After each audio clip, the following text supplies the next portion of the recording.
Hello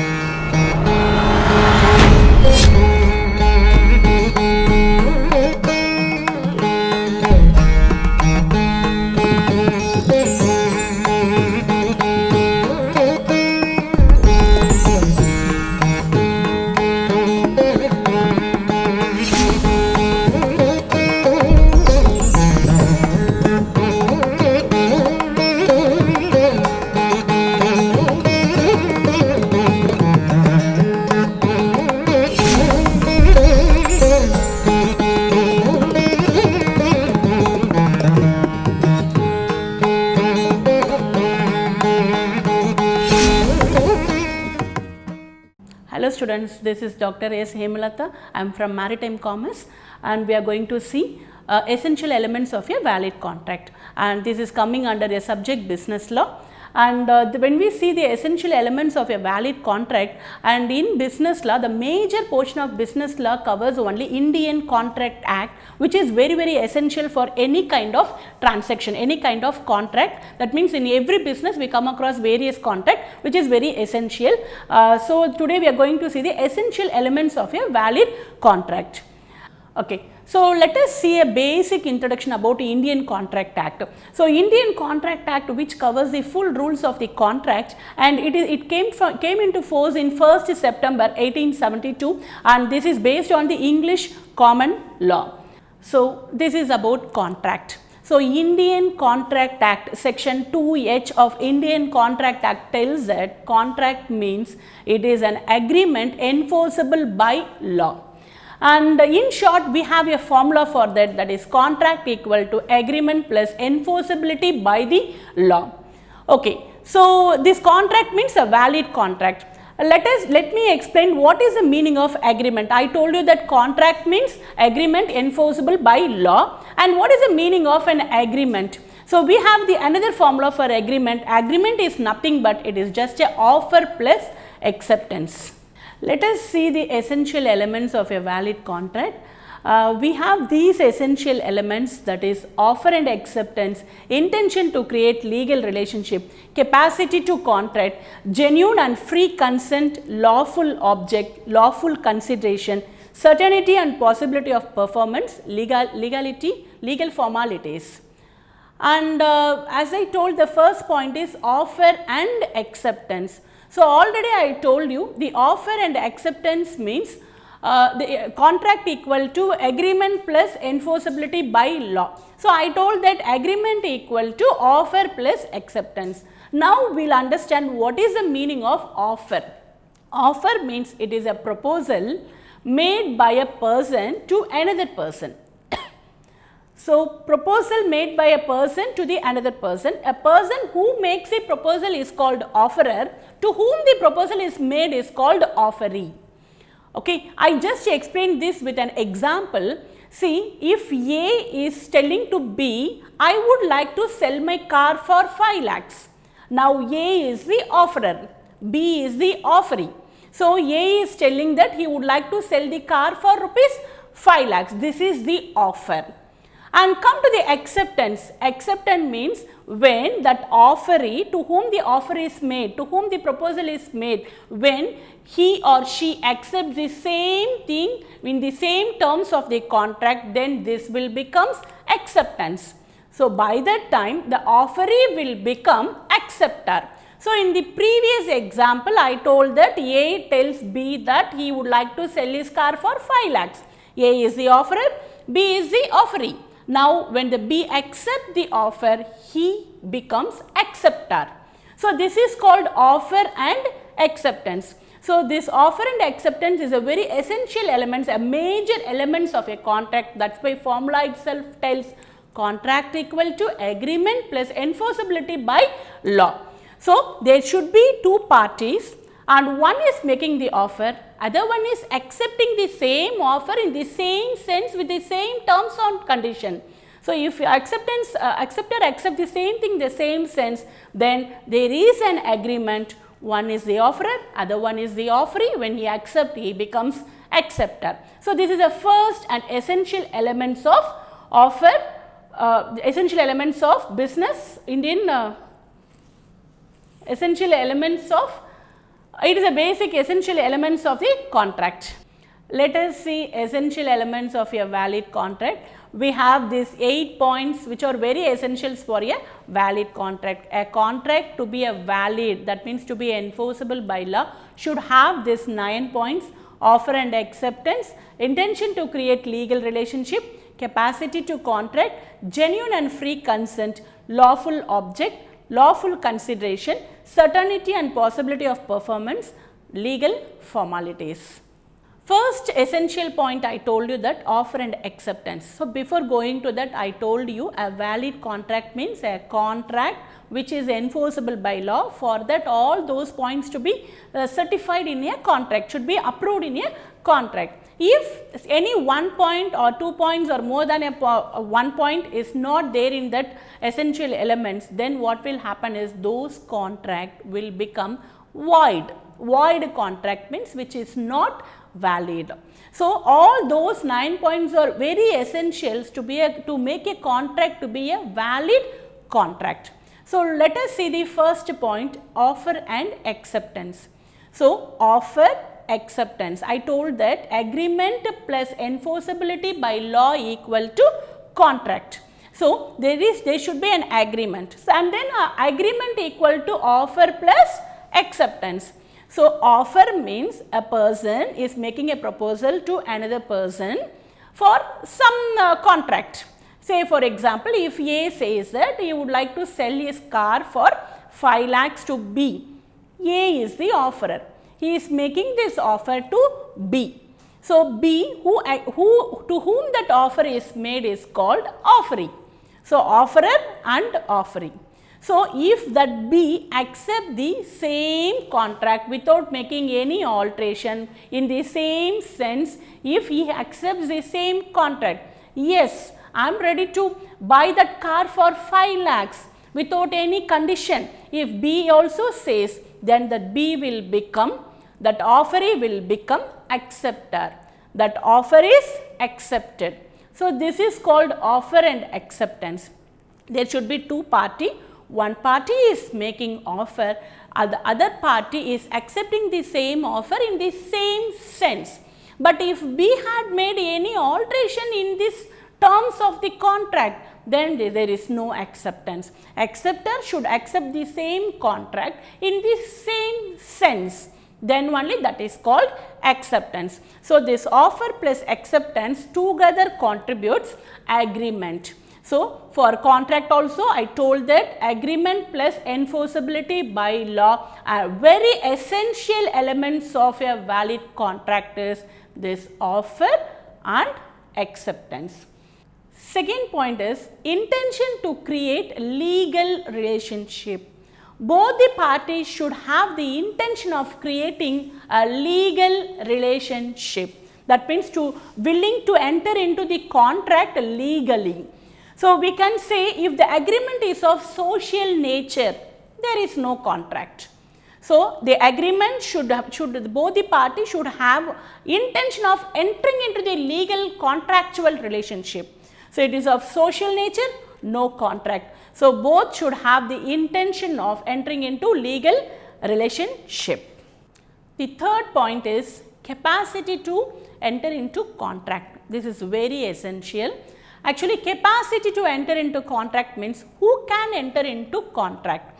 3 people can enter into contract as per Indian Contract Act. Number 1 is major, and number 2 is sound minded person. Number 3 is a person not disqualified by law. So, who is a major? A person who attained the age of 18 years is called major. If the minor has got some guardian to take care of them, then the attainment of majority comes only in 21 years. So, a person who is below age of 18 years, or in case of guardian appointed, a person who is below 21 years cannot enter into contract, because the reason is actually they cannot understand the terms of the contract and could not take the rational judgment.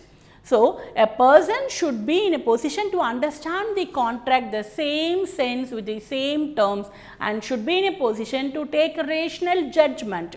So, if this is not done by major, then the minor, how he can enter into contract. So, a minor cannot enter into contract. However, minor can be an agent for a principal, because a minor is a person who cannot understand anything, like cannot understand the terms of the contract, cannot take the rational judgment, but can act as a principal's behalf. Because when a minor is acting as an agent, the full responsibility lies only with the principal, not with that minor. Full accountability lies with the principal, not with the minor. So, minor can act as an agent for the principal, but cannot enter into a contract individually as per Indian Contract Act. And the second person who can enter into contract is sound minded person. What is the meaning of sound minded person? As I told, for major, sound minded persons are those people who have the mental capacity to understand the contract and who in a position to take the rational judgment. So, sound minded person are people who just understand the contract clearly and can take some rational judgment.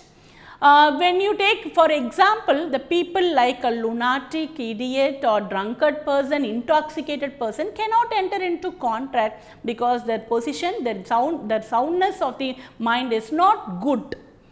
Say for example, idiot is a person who has lost the permanent mental capacity of understanding.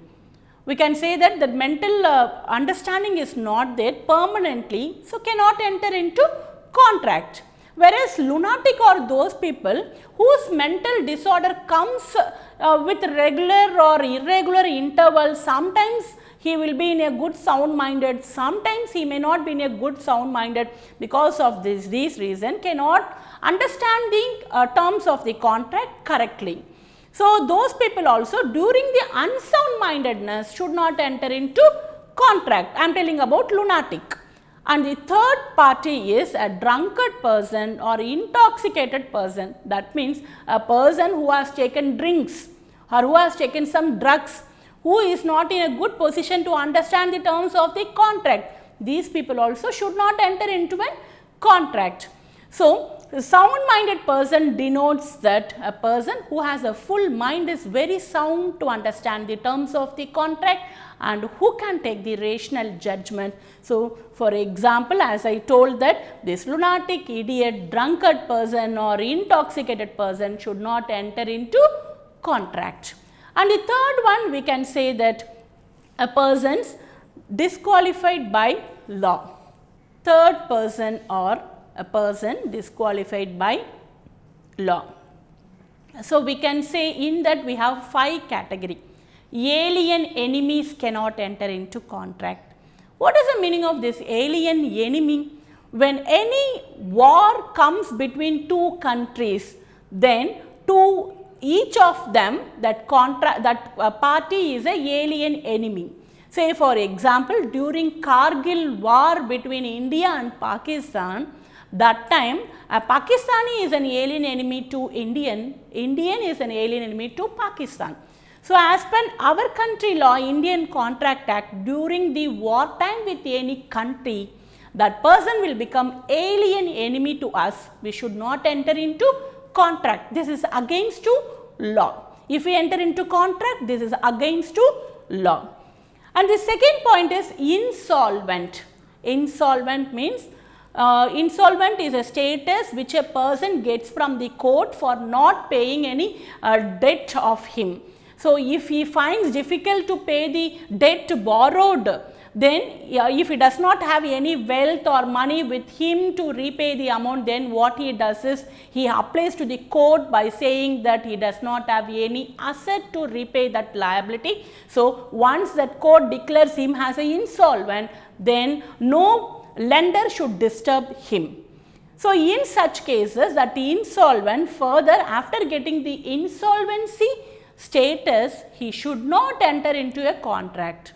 only the official receiver, that means a person who takes care of the remaining liability, who takes care of the assessment of the assets, all this will be done only by the official receiver. That official receiver on his behalf can enter into contract, not that insolvent person. And the third category is convict. That means a person who is in imprisonment, who is in jail, should not enter into contract.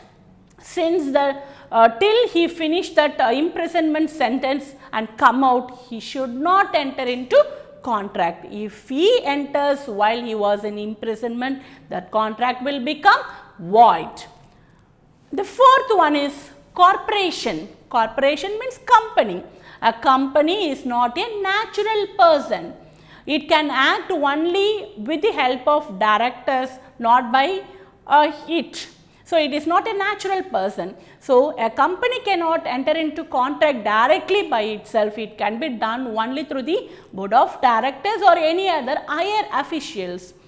And the fifth one is foreign souvenirs and ambassador. That means a Indian who goes as an ambassador to other country.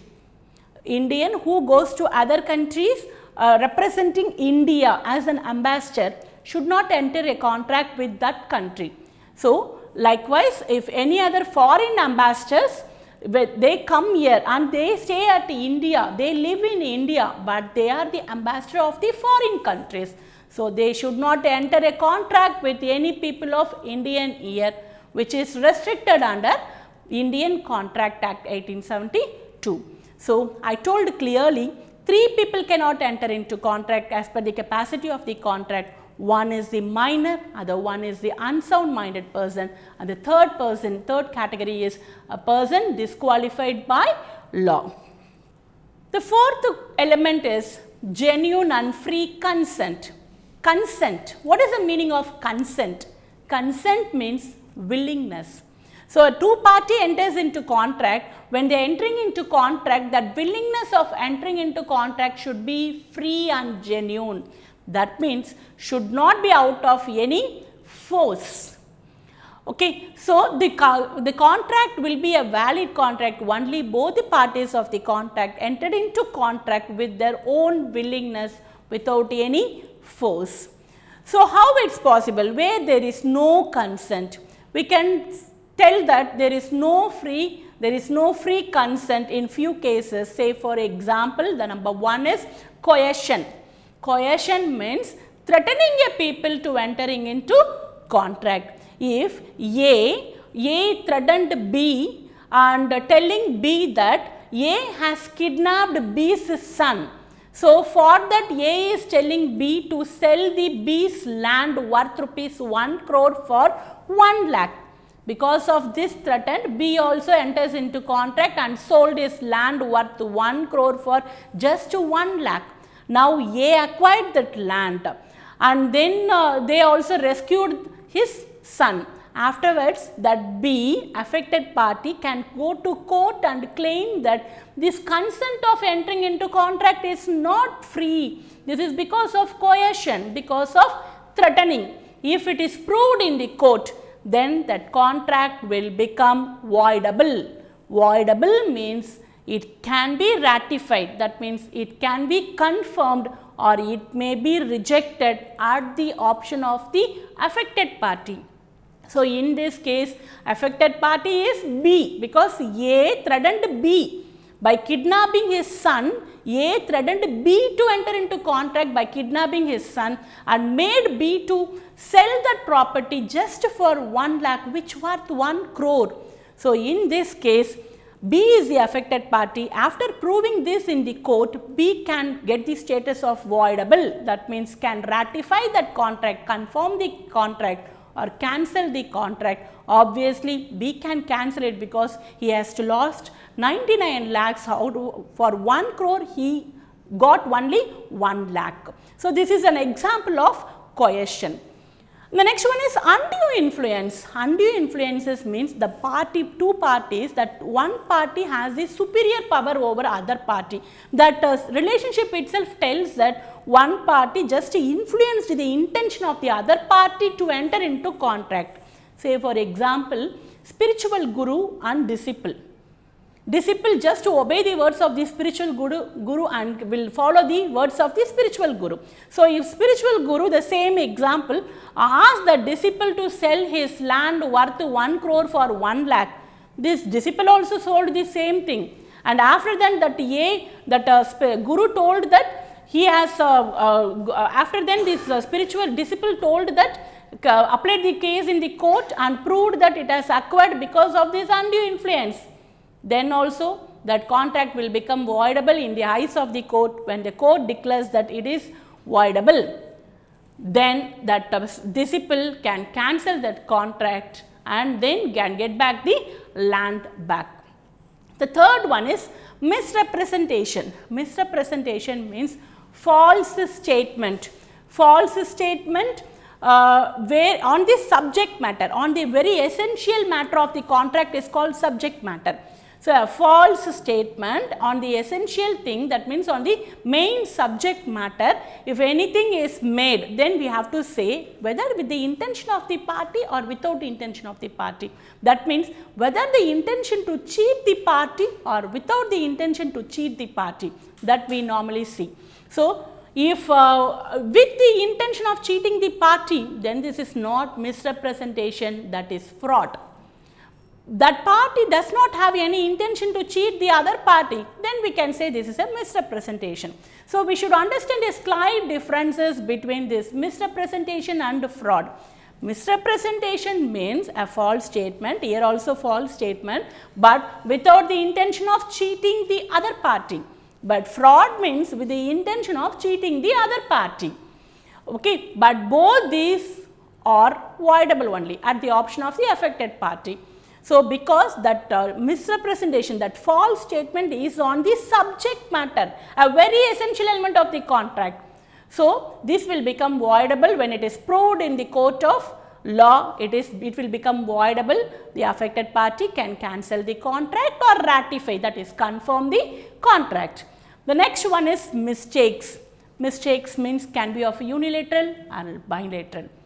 So, when we say that is mistakes can be on the law or mistakes on the act. So, mistakes on the law means if it is a Indian law, if some law is there, if we are not like following that law and we tell that we are not aware of that law, no, it is not excused.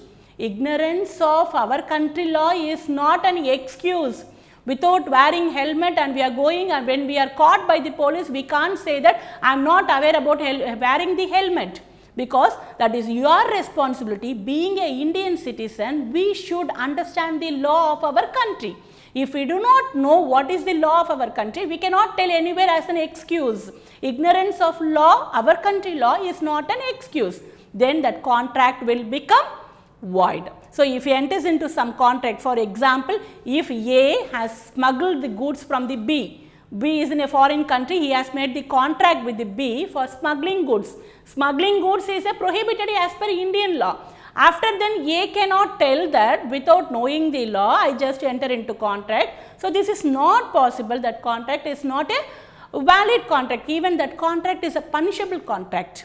So, ignorance of our country law is no excuse to us, but whereas a foreign law means it can be claimed as an excuse. And likewise the act also, if any mistake is made, if there is no subject matter itself, if any mistake is made, then the contract cannot be a valid contract. Say for example, some goods are kept at the godown and that goods got destroyed before the contract itself. That day before the contract, that goods got fired and destroyed in the godown. And then what will happen is, now without knowing this, both the parties have entered into the contract. Then this is mistake only, but the goods or the subject matter here, that A tells B that he is going to sell those goods to B. B also accepted and valued the amount, everything is done, but there is no subject matter, already it is destroyed by fire. Without knowing this information, if A and B enters into contract by mistake only, but cannot be ratified because no subject matter. Hence, this contract will become void contract. So, these are the area where there is no free consent. The next point is lawful consideration. Consideration means here something in return. Return means getting it back, something in return. A contract, if two parties enters into contract, that contract should be one party is giving one thing, the other party is giving for that. Say for example, I told the first example, A is selling car to B. Okay, A is giving car for 5 lakhs. Here 5 lakhs is the consideration of car is the consideration of 5 lakhs. A is not giving anything free to B. B is not giving anything to free. A contract means there should be two things they are exchanging, and very important thing is that consideration should be in a monetary terms, that means should be measured in terms of money, but not necessarily the equal amount. If 1 crore worth of land can be sold for 1 lakh, land value 1 crore, but the consideration is only 1 lakh. Maybe that seller knows that buyer very well, just for a little amount he collects out of his friendship, he can collect little amount. 1 crore land can be sold for 1 lakh. That land is consideration for 1 lakh, 1 lakh is the consideration for land, doesn't matter. But without any consideration, that means without monetary terms, consideration cannot be considered as a valid contract. I give you the another example.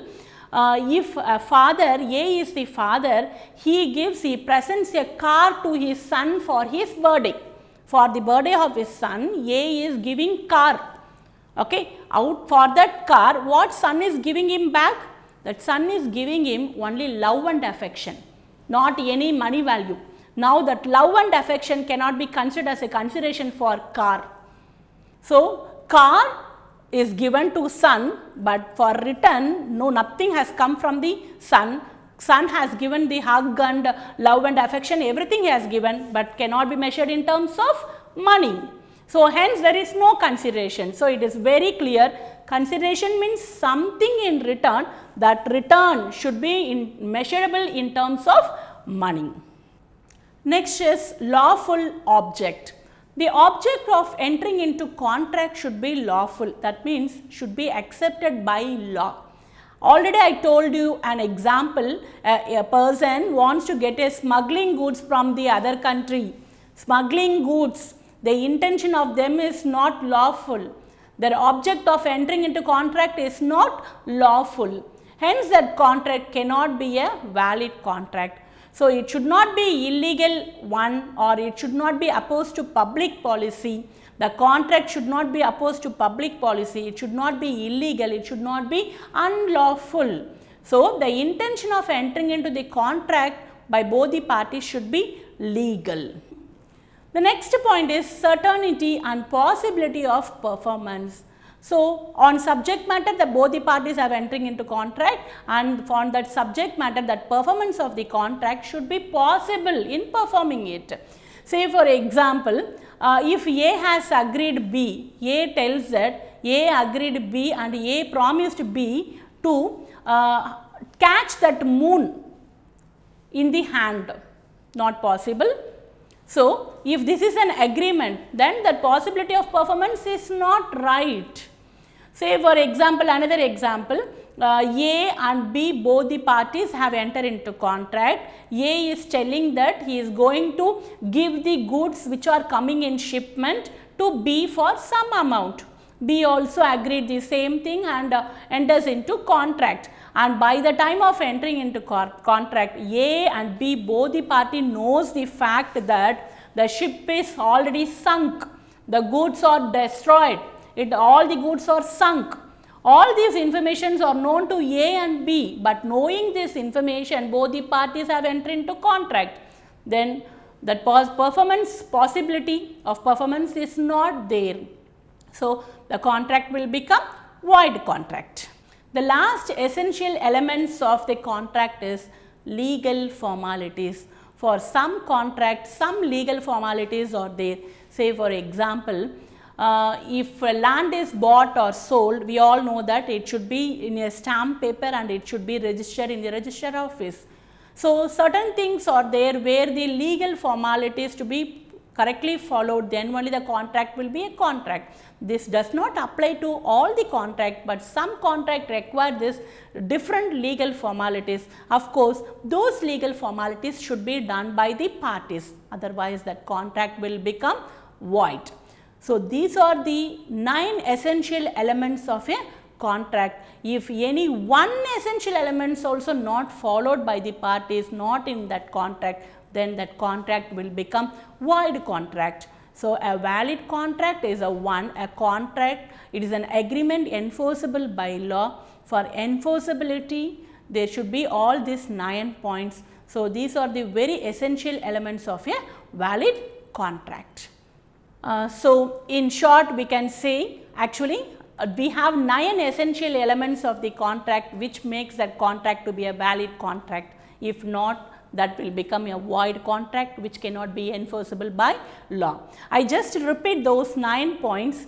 I told you that offer and acceptance, lawful object, and we have consideration, we have intention of creating a legal relationship, and we have the free consent, and we have legal formalities, and then performance possibility, performance of contract possibility. So, all these are the essential elements of a contract. This question is very important for any contract. If we take in business law, if you cover this particular area, this covers the 90% of the business law, because in business law, if you take the business law chapter, if you take the business law subject, each and every point what I told will become one chapter. So, that full chapters are covered. Actually, a business law Indian Contract Act is fully covered when we are thorough with this particular questions. This is section 10 of Indian Contract Act 1872. Thank you.